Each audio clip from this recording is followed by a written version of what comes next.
안녕하세요. 현재 뉴지스타 퀀트팀 리드를 맡고 있는 손승환입니다. 최근 퀀트 컨퍼런스에서 발표하게 되었던 주제인 뉴지스타 퀀트팀의 좋은 전략을 찾기 위한 방향과 그 과정들에 대해서 소개해 드리고자 합니다. 먼저 뉴지스타 퀀트팀이 무엇을 하고 있는지에 대해 간략하게 소개하겠습니다. 젠포트 전략을 연구하고 있으며 이를 위한 플랫폼을 개발하고 있습니다. 또한 젠포트 서비스 기능에 대한 연구를 하여 서비스가 고도화될 수 있도록 기여를 하고 있습니다. 이번 세션에서는 주식 포트폴리오 전략 구성에 관심이 있거나 전략 연구 방법이 궁금하신 분들, 또한 분석할 때 필요한 공학적인 방법이 궁금하신 분들이 좋아하실 내용입니다. 다루게 될 내용은 저희가 만드는 연구 플랫폼의 인프라 구성과 어떤 연구 플랫폼을 만들지에 대한 고민이 담겨 있습니다. 연구 플랫폼의 목표는 젠포트 메타 전략을 실행하는 것입니다. 투자 전략을 사용하는 이유는 지속 가능한 수익을 위해서이며 연구 플랫폼을 만드는 이유는 마찬가지로 지속 가능한 연구를 위해서입니다. 젠포트 메타 전략을 한마디로 요약하자면 투자하고 있거나 하려는 전략이 어떤 전략인지 인식해서 적절하게 조절할 수 있게 하는 것입니다. 현재 저희는 전략이 어떤 전략인지 파악하는 단계에 있고 이번 발표에서는 어떻게 파악하려고 하는지 보여드리고자 합니다. 설명에 앞서서 먼저 목차를 훑어보자면 젠포트가 어떻게 투자하는지에 대해 소개해드리고 연구를 위한 데이터와 백테스트 인프라 구성에 대해 설명해드립니다. 우선순위와 조건식에 대한 평가와 이들의 조합인 전략에 대한 평가를 어떻게 하는지에 대해 보여드립니다. 그리고 전략을 잘 찾기 위한 고민들을 이야기하겠습니다. 이러한 연구들을 더 잘하기 위해서는 실제 연구에 있어서 먼저 고려해야 되는 배경 지식과 전략을 선택할 때 발생하는 문제, 실제로 투자하고 나서 생기는 문제에 대해서 짚어보도록 하겠습니다. 젠포트 전략을 만들기 위해서는 크게 보유율, 조건식, 우선순위, 주문 방법, 매매 대상, 비중 조절, 옵션 속에서 이러한 세부 설정들이 필요하게 됩니다. 모두 중요하고 각각 상황에 맞춰서 설정해야지 시너지를 낼 수 있습니다. 하지만 모든 옵션을 한 번에 고려하기보다 전략의 뼈대를 먼저 세워둬야 좋은 전략을 찾아낼 가능성이 높아집니다. 제가 생각하는 전략의 3요소는 보유기간, 조건식, 우선순위입니다. 보유기간은 얼마에 한 번 사고 팔지를 정하게 됩니다. 조건식으로 종목을 선별하게 되고 젠포트 전략의 우선순위로 선별된 종목 중 어떤 종목을 우선으로 매수할지 정하게 됩니다. 이렇게 세 가지 요소를 연구하기 위해서 주식 데이터가 필요합니다. 주식 데이터는 종목이 많다는 특징이 있으면서 종목마다 시세, 재무, 특수 데이터가 종목별로 존재하게 됩니다. 이러한 특징을 가진 주식 데이터를 연구에 활용하기 위해서 저희는 다음과 같이 데이터가 흐를 수 있게 구성을 했습니다. 첫 번째로 데이터 벤더 또는 저희가 직접 수집하는 데이터를 원소스로서 잘 적재를 해두고 이를 바탕으로 백테스트와 실제 투자에 활용될 수 있게끔 포인트 인 타임으로 데이터를 처리해 둡니다. 두 번째로 효율적인 데이터 분석을 위해서는 클라우드의 테이블로 잘 정규화해서 올려두게 됩니다. 마지막으로 서버에 데이터가 있으면은 네트워크로 접근하는 데 많은 시간이 발생하기 때문에 리서처의 로컬 환경에서 데이터를 잘 사용할 수 있게끔 파케 형식으로 데이터를 잘 저장시켜 두고 일일 정합성을 맞춰주는 싱크 배치 프로그램이 돌아가게 됩니다. 이렇게 연구를 위한 데이터 흐름이 완성되었다면 이제는 전략을 많이 찾을 수 있는 환경을 구성해야 합니다. 왜냐하면 많이 찾을 수 있다면 좋은 전략을 찾는 데 유리하기 때문입니다. 이때 많이 찾기 위해선 빠르게 찾을 수 있어야 합니다.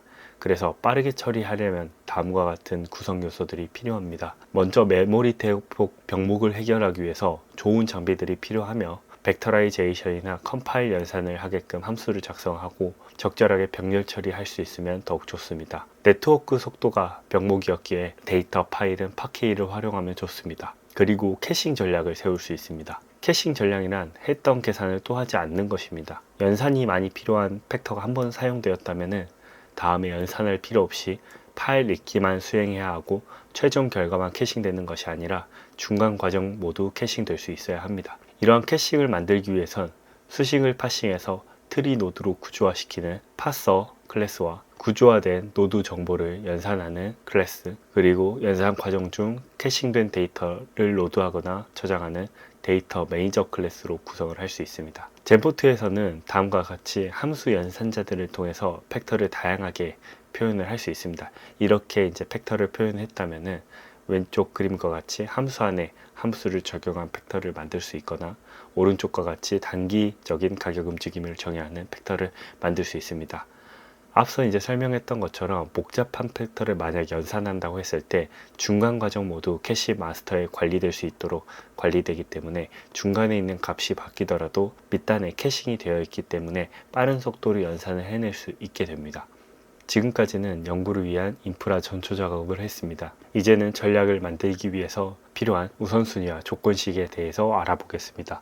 먼저 우선순위로 종목을 정렬하기 위해서는 하나의 팩터를 선택하여 이를 내림차순으로 할지 오름차순으로 할지 설정해야 합니다. 팩터만 있다면 우선순위를 설정할 수 있기에 팩터에 대해서 평가하는 것이 좋은 우선순위 기준을 찾을 수 있는 방법입니다. 우선순위에 쓰일 팩터에 대해서 분위 분석을 통해 성과를 평가할 수 있습니다. 성과를 평가할 때 중요한 점은 리밸런싱 주기에 따라 성과가 달라지기에 해당 팩터를 사용할 전략이 단기, 중기, 장기 전략인지가 중요합니다. 따라서 평가를 할 때부터 1일, 5일, 10일, 20일 기준으로 모두 평가를 해둬야 합니다. 평가를 할 때 얻을 수 있는 정보는 수익성을 나타내는 CAGR이나 샤프 비율, 위험 정도를 나타내는 낙폭 평균이나 상장 폐지 발생 횟수, 팩터의 변화 정도를 나타내는 일 회전율 평균치 등을 알아내 잘 저장해 둘 수 있습니다. 성과 평가와 다르게 팩터가 가진 노출도를 평가해 볼 수 있습니다. 애시로 분기 자산이라는 팩터를 가지고 회사 규모를 나타낼 수 있는 시가총액 팩터로 노출도를 평가한다면 분기 자산의 시가총액에 대해서 0.51이라는 노출도를 가지게 될 수 있습니다. 이제는 조건식에 대해서 설명을 드리겠습니다. 조건식은 팩터 연산자 값으로 구성되어 있습니다. 팩터는 앞서 설명드렸던 것처럼 사람이 직접 만들 수 있거나 저희 퀀트팀에서 딥러닝이나 강화학습을 적절하게 사용하여 만들어내고 있습니다. 좋은 팩터만 있다면 연산자와 값은 비교적 탐색 범위가 작기 때문에 모두 대입을 해보면서 다양한 조건식들을 찾아볼 수 있습니다. 조건식에 대해서 좀 더 설명드리자면 거래대금 팩터를 다음과 같이 비율 내림차순 함수로 정기화시킨 후 부등호와 값을 넣어 하나의 조건식을 만든다면 왼쪽은 거래대금 하위 10%를 거른다고 할 수 있고 오른쪽은 상위 10%를 택한다라고 할 수 있습니다. 이렇게 만들어진 조건식은 개별로 평가를 해볼 수 있습니다. 현재 A, B, C, D 조건식이 있는데 D 조건식만을 이제 평가를 한다고 했을 때 D 조건식은 비율 내림차순 이동평균 거래대금 10일이라는 팩터를 가지고 20보다 크다라는 조건식을 만들게 되었고 이 조건식을 만족하는 종목에 대한 성과를 평가한다 했을 때 벤치마크 대비 떨어지는 성과가 나타나는 것을 확인할 수 있습니다. 수익성을 측정할 수도 있고 커버리지를 측정할 수 있는데 이때 팩터 자체의 널 유무에 대한 커버리지를 알 수 있고 조건을 만족하는 종목 비율 커버리지를 측정을 할 수 있습니다. 또한 조건식 집합에 대한 평가도 할 수 있습니다. 애시로 4개의 조건식을 조합한다면 조합들에 대한 성과평가를 실시하여 각 조건식이 전체 집합 성과에 얼마나 기여했는지와 조합을 했을 때 얻어지는 추가적인 효과를 측정을 해볼 수 있습니다. 또한 조건식이 어떤 팩터에 영향을 받고 있는지에 대해서도 평가할 수 있습니다. 예시로 다음과 같이 거래대금 조건식을 만들고 가치, 성장, 규모, 유동성 등 대표적인 팩터의 노출도가 어떻게 되는지 한 개의 값으로 계산을 해낼 수 있습니다. 당연히 거래대금 팩터로 조건식을 만들었으니 유동성 노출도가 0.43으로 가장 높게 나오는 것으로 확인할 수 있습니다. 지금까지 조건식과 우선순위에 대해 소개했으며 이에 대한 평가 방식들을 소개해 드렸습니다. 이제는 조건식과 우선순위의 조합인 전략에 대해서 이야기해 보고자 합니다. 앞서 설명드린 조건식과 우선순위를 더한다면 이제 전략을 구성할 수 있게 됩니다. 이제 조건식에서 빨간 박스 4가지와 우선순위에서 파란 박스 1가지로 전략을 구성했다면 다음과 같이 전략에 대해서 평가를 할 수 있게 됩니다. 전략을 평가할 때 앞서 우선순위와 조건식 평가와 마찬가지로 굉장히 빠른 연산이 적용되었기에 최소 0.07초에서 평균 1초 이내로 결과를 확인하고 있습니다. 이렇게 전략 평가 모델까지 만들어졌으니 이제 어떻게 전략을 잘 만들 수 있을지에 대해서 고민을 해야 합니다. 전략 생성은 사람이 장인정신으로 만들거나 기계의 힘을 빌려 만들 수 있습니다. 사람이 전략을 수작업으로 발굴한다 했을 때 장점은 설명 가능한 전략을 만들어내고 깊이 있게 탐색하여 전략을 만들어낼 수 있습니다. 다만 사람이 수작업으로 찾아내기 때문에 탐색할 수 있는 공간이 제한적이며 자기 복제에 쉽게 빠질 수 있게 됩니다. 그렇기에 기계와 같은 자동화된 탐색이 필요하게 됩니다. 기계는 사람보다 더 많고 다양한 탐색을 할 수 있겠지만 탐색된 결과의 해석이 어렵거나 탐색하는 공간이 너무 넓기 때문에 의미 없는 탐색을 하게 됩니다. 그렇게 적절한 제약 조건을 주면서 탐색을 해야 합니다. 전략을 잘 탐색하기 위한 예시로서 조건식은 유동성, 모멘텀, 가치에 노출된 조건식을 한 개씩만 탐색하게 하고, 우선순위는 기업 규모와 관련된 팩터로만 탐색을 하게 할 수 있습니다. 이런 식으로 제약을 주면서 탐색을 한다면 모든 경우에 다 탐색을 하는 게 아니라 일정 수준 내에서 자동화된 탐색으로 좋은 전략을 확인을 해 볼 수 있습니다. 더 나아가서 자동화된 탐색에서 좀 더 고민을 해야 될 것들에 대해서 소개를 해 보겠습니다. 한 전략에서는 너무 많은 카테고리에 대한 팩터를 다 사용할 필요는 없습니다. 거래량, 재무, 기관 수급, 기술적 지표 같은 팩터들을 한 전략에서 모두 다 사용하는 것은 지양해야 합니다. 두 번째로는 종가 빼기 거래량과 같은 의미 없는 팩터를 사용하지 않아야 합니다. 그렇기 때문에 재무 팩터를 사용할 때는 비율 재무 팩터를 사용하거나 횡단면으로 정교화시킬 수 있는 함수를 적용하여 팩터를 만들어 사용해야 합니다.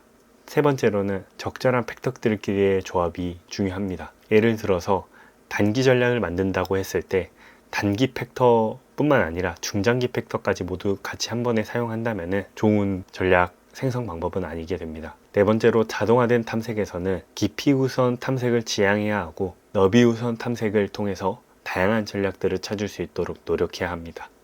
자동화된 탐색뿐만 아니라 실제 투자에서 고려해야 되는 것들에 대해서 이야기를 해보고자 합니다. 자동화된 탐색뿐만 아니라 사람이 직접 전략을 만들 때에도 실제 투자에서 고려해야 하는 상황에 대한 이해가 바탕이 되어야 합니다. 먼저 거래되는 종목의 유동성에 따라 거래 비용 문제와 체결 편향 문제가 발생한다는 사실을 인지해야 하고, 이에 맞게 주문 전략을 수립할 수 있어야 합니다. 이러한 고려 끝에 많은 전략을 만약에 만들었다면 결국에 어떤 전략을 선택을 해서 투자할지가 굉장히 중요해집니다. 전략 선택의 문제에 있어서는 결국 모든 전략을 다 투자할 수 없고 시장은 변하기 때문에 좋은 전략을 선택하는 문제는 항상 어렵습니다. 그럼에도 시도를 해볼 수 있는 방법에는 사람이 직접 자기만의 인사이트를 가지고 좋은 전략을 잘 선택하는 방법이 있을 수 있겠고, 두 번째로는 기준을 가지고 자신이 생각했을 때 좋은 평가 지표로 전략을 채택하는 방법이 있습니다. 예를 들어서 최근 3개월 CAGR 지표가 가장 좋은 5개의 전략을 한 달 동안 투자하겠다 라는 기준을 세워볼 수 있습니다. 세 번째로는 많은 전략들이 있다면 전략들의 성과 지표를 가지고 다음 3개월 수익률이 좋은 전략을 학습하는 모델을 만들어서 사용을 해볼 수도 있습니다.